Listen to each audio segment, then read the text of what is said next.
Hey everyone, it's Vicki Howell here to show you the seaming technique for headbands that I'm sure you've seen all over the interwebs. They're really great in the wintertime. They're ear warmers and they've got sort of that twisted look that gives almost sort of turban vibes. So it doesn't really matter which pattern you're using. This is one of the two that we included in our Yarnier box number 65, but generally you're working with a long strip no matter what the pattern is, so it'll be fine. Okay, so you want your right side, so the right side of my piece is up now. Usually these headbands are worked in a rib stitch, as this one is, so it's reversible, doesn't matter.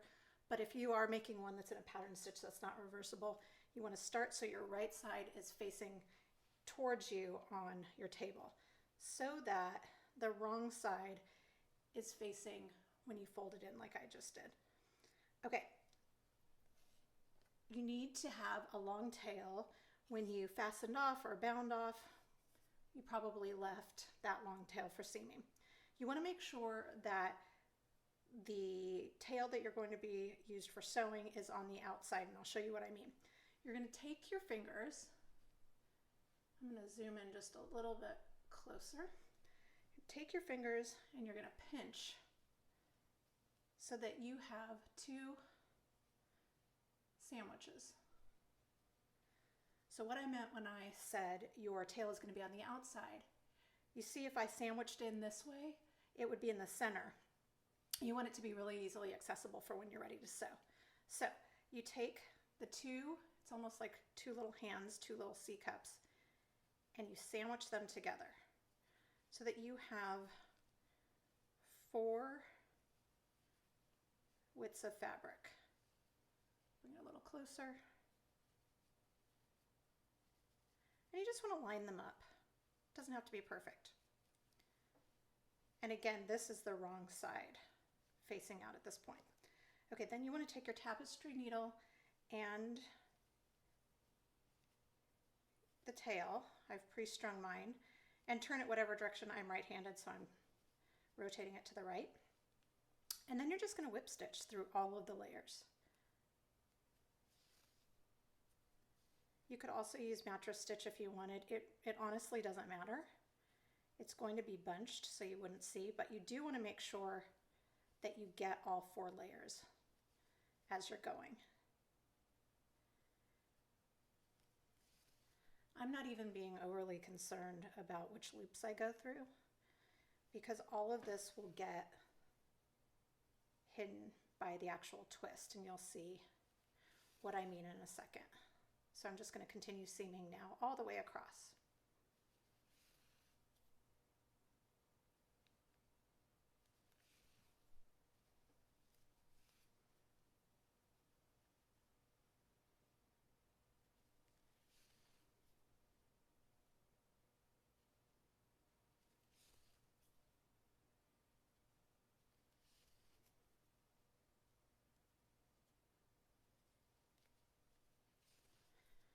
Okay, I've come to the end.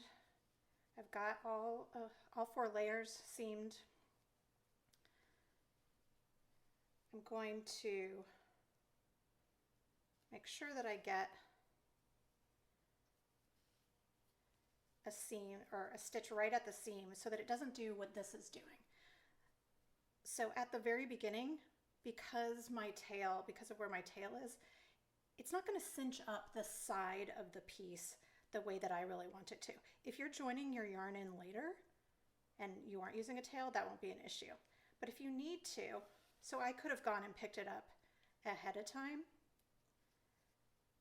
but I did not do that. So I'm just going to show you what I'm doing. I'm essentially just weaving this end in, but also going to the opposite side.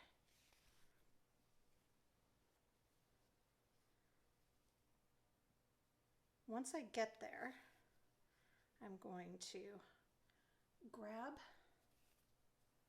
one end and then go under a couple of loops to cinch in that little gap that was created. And you're probably going to have to whip stitch once or twice around that as well, just to sort of cinch that in so you have a nice even edge.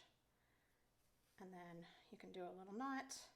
We've already mostly woven in our ends, so from here just do a little cursory, you know, a couple inches maybe. I don't want to get any more bulk because I'm working with an Aran weight yarn in that seam, so I'm actually taking this end along the side. Like I said, it was just a couple inches. Snip that.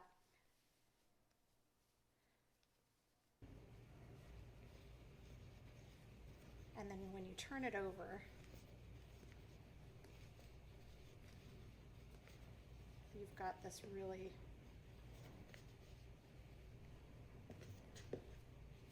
nice twisted headband.